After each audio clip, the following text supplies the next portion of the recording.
Ciao ragazzi, bentrovati. E allora faccio una premessa. Questo video risponde a una richiesta di un amico che si è iscritto, che si chiama Bigo e Bitto. Mi ha chiesto, sarebbe bello una recensione completa del Nord Stage 3, perché lui deve passare dal 73 al Compact. Non ho capito. Comunque, ne hanno fatte un miliardo, quindi non saprei cosa. Vi dico quello che penso io, vi dico quello che è il mio parere. Di base partiamo dal fatto che questa è una tastiera di qualità. Dico. Poi sui gusti si può ragionare. Allora, andiamo per ordine. Il pianoforte è la cosa più incasinata. Come ho detto nell'altro video, quando si tratta di pianoforte si entra veramente in un ambito di gusto personale e lì diventa un po' complicato. Io vi faccio sentire quelli che ho installati. Non ho il Fazioli, probabilmente qualcuno già starà bestemmiando perché è uno dei preferiti, ma a me non piace, lo trovo privo di personalità. Detto questo, insultatemi.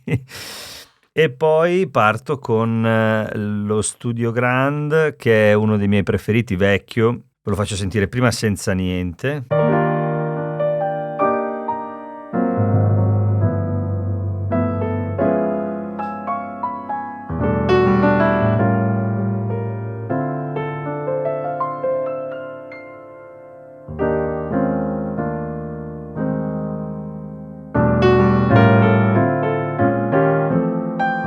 Così invece è un po' compresso e con un'equalizzazione.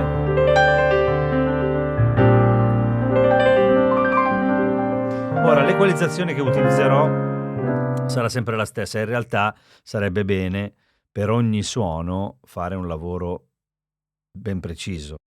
L'EDD, Grand Lady, bellissimo.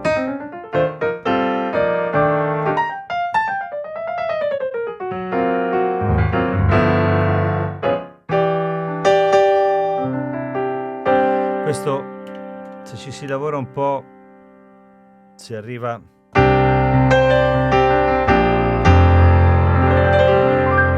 Sta molto bene registrato insieme agli altri strumenti perché c'è molta crema, panna in mezzo sulle medie e insomma, molto bello. Ma li conoscete benissimo. Ecco, il silver un po' compresso. Questo in una sala prove ci sei sempre, devo dire. Ecco, io do sempre un po' di basse, perché mi manca un po' quello. Poi magari esagero, però poi ti aggiusti. Ecco, la cosa bella di questi strumenti è che ti aggiusti quando sei lì, metti a posto. Levo tutto, si scarica un po', ma comunque bello brillante. Sono tutti gli XL, chiaramente. Infatti. Poi il Velvet a me personalmente piace, ma è uno strumento un po' strano. Molto jazz. Un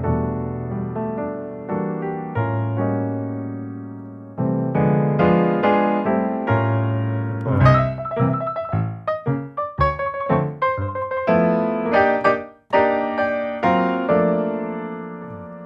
Ha una componente vecchia che a me piace. Questo, per esempio, anche lui compresso. Diventa più moderno, mantiene un po' quell'andazzo un po' così, un po' western, però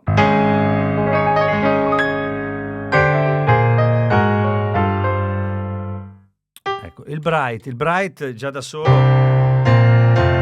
L'unica cosa del Bright è che è molto bello, soprattutto registrato, per certe cose è molto figo, però si ferma un po', si spegne abbastanza in fretta. Ecco, vabbè, comunque queste sono poi le mie. Il Royal 3D, l'ultimo, che se ci stai un po' sopra è veramente bello, così è naturale, senza niente.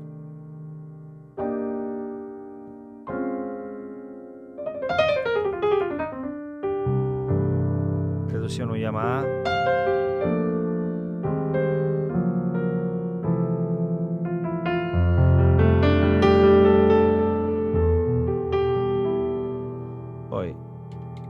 così, aiutato un pochino.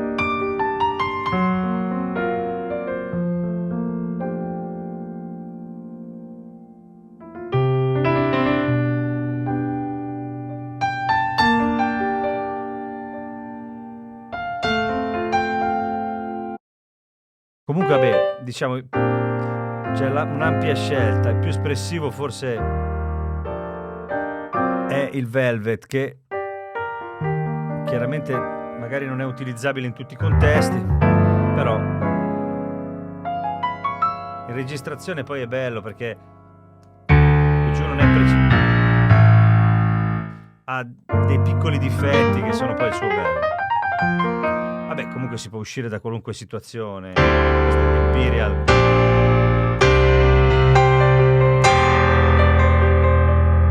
Io devo dire che preferisco quelli un po' più cremosi in mezzo, perché poi posso giocarci. Quelli un po' scavati lasciano.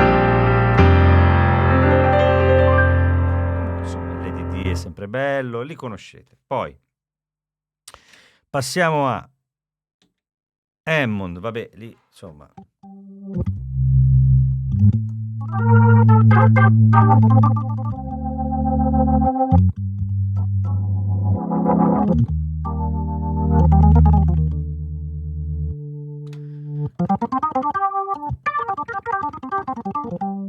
Chiaramente si passa dal jazz a qualunque, a tutte le componenti.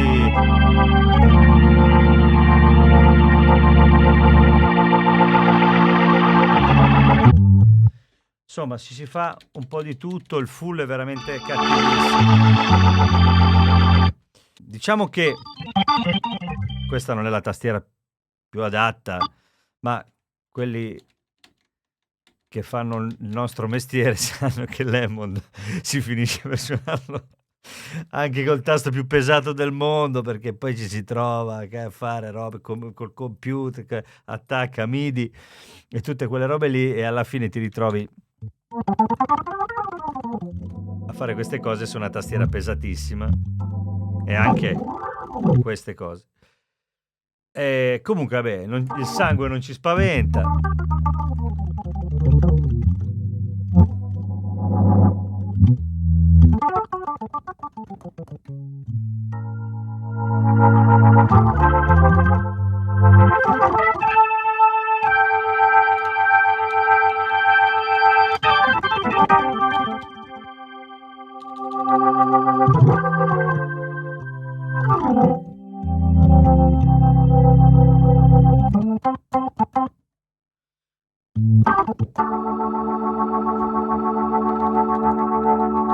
Senza percussione.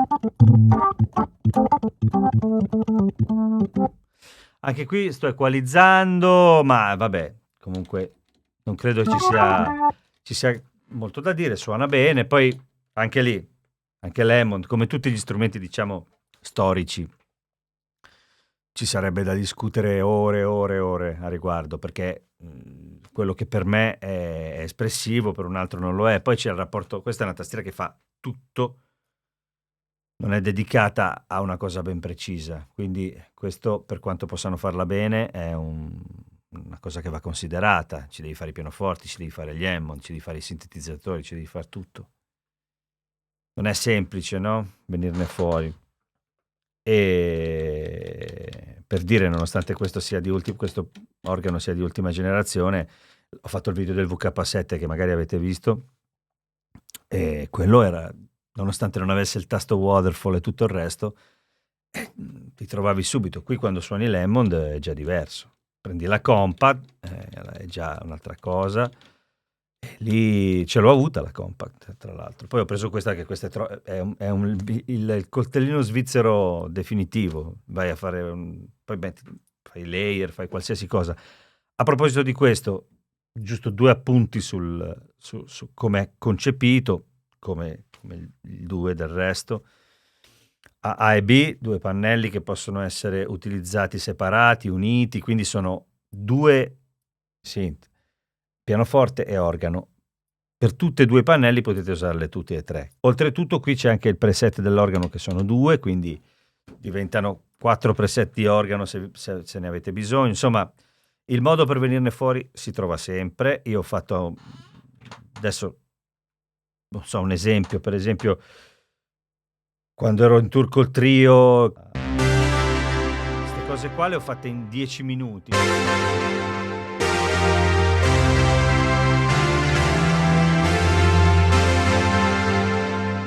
Allora, passiamo ai Rhodes. I Rhodes ho già fatto un video, quindi facciamo un giro veloce, considerando che li hanno migliorati proprio ultimamente. Come faccio una cosa un po' come mi viene.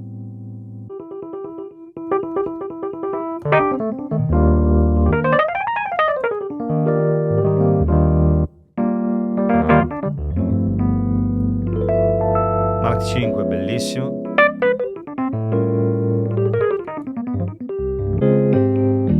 Io faccio sempre un po' fatica a trovare, poi lo trovo, però ogni volta c'è questa indecisione su quale utilizzare. Adesso non voglio entrare in polemica, non è assolutamente una critica, è uno strumento pazzesco. Quando capisci qual è il suono tuo, però rispetto al passato, dove forse erano meno dettagliati, non parlo del passato recente, parlo di quelle vecchie, c'erano meno possibilità, però mettevi il Rhodes, suonavi quello, non lo so, ti trovavi subito. Qui, per esempio, questo è bellissimo, e finisco sempre per usare, che poi è quello vecchissimo, tra l'altro. Finisco sempre per usare lui. Se ti metti lì per questa storia che c'è adesso delle varie equalizzazioni, ma anche lì comunque poi torni sempre a bomba. Ecco, diciamo che c'è una considerazione da fare. Questo suono è il suono che ci siamo abituati a sentire. Sul piano elettrico adesso romperò un po' i coglioni, ma perché è una delle mie... Adesso ho fatto un disco in trio che poi vi presenterò e mi faccio un po' di pubblicità. E io suono il Rhodes tantissimo. Ce l'ho lì, ho Mark II, adoro il Mark I, ma adesso c'ho il Mark II. Il Rhodes è uno strumento che ha una sua vita, come il pianoforte, tutti quanti. Questo lo sappiamo, sono vecchi discorsi, si fanno da una vita, sono anche ormai fa ridere parlarne. Però, detto questo discorso qui è che noi ci siamo abituati a sentire questo suono e a considerarlo il Rhodes, perché ormai da anni il Rhodes si fa con la Nord. Allora, cercherò di spiegarmi meglio. Quello che volevo dire è questo. Sono 20 anni ormai che la maggior parte delle aziende costruisce strumenti che imitano o clonano strumenti elettromeccanici come il Rhodes, come il Wurlitzer, come l'Hammond e compagnia. Questa tendenza immediatamente Nord l'ha colta con Nord Electro all'inizio, che è stata una rivoluzione quando è uscito, e soprattutto quella, diciamo così, chiamiamola moda, è andata avanti, gli strumenti sono migliorati col tempo e tutto il resto. Allora, fino al punto in cui oggigiorno, come termine di paragone, non si prende più un Rhodes, ma si prende direttamente una Nord, per dire, piuttosto che altri brand molto famosi che imitano gli strumenti elettromeccanici. Ecco, questa evoluzione porta chi per esempio non l'ha mai suonato a suonare il suono del Rhodes su una tastiera moderna o un clone e magari avere un'idea nuova. E questo è bello, è figo, perché sennò stiamo sempre lì, facciamo le solite robe sul Rhodes e abbiamo risolto. Ok, però cosa comporta anche? Comporta che se qualcuno magari prova a fare un buon clone di Rhodes, che sia generativo, che sia quello che volete, e magari si mette lì con il Rhodes vero, diventa pazzo per fare una cosa simile, poi si ritrova comunque a competere con una cosa che non è più un Rhodes, bellissima, moderna, ma un'altra cosa.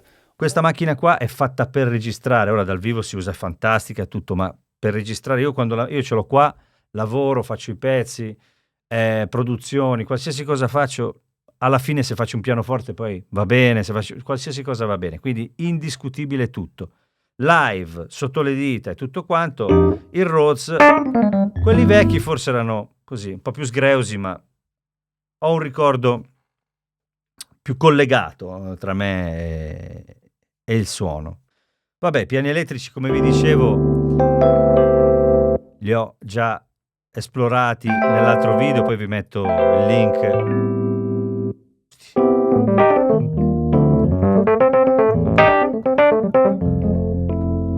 Ok, poi i synth, e lì, anche lì, c'è dentro una 1, praticamente, fatto e finito. Già i preset sono belli, da lì si parte, si fa il cinema.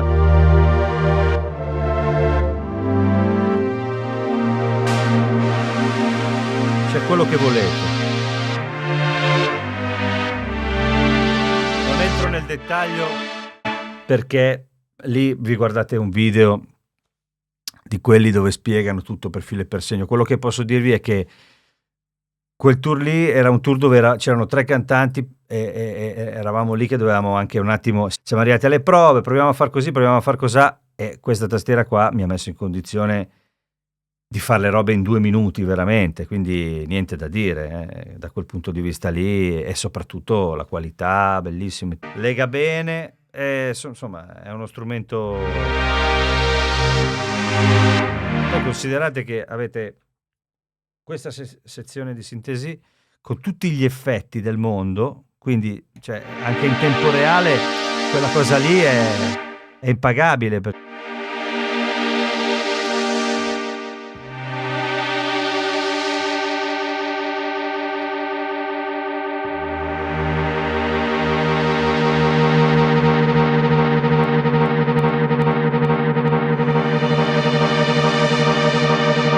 fai dei viaggi assurdi subito. E adesso ho fatto la prima stronzata che potevo far di meglio, ma comunque era per dire che anche con un piano elettrico, metti un piano elettrico che ti piace, qui metti in 2 minuti,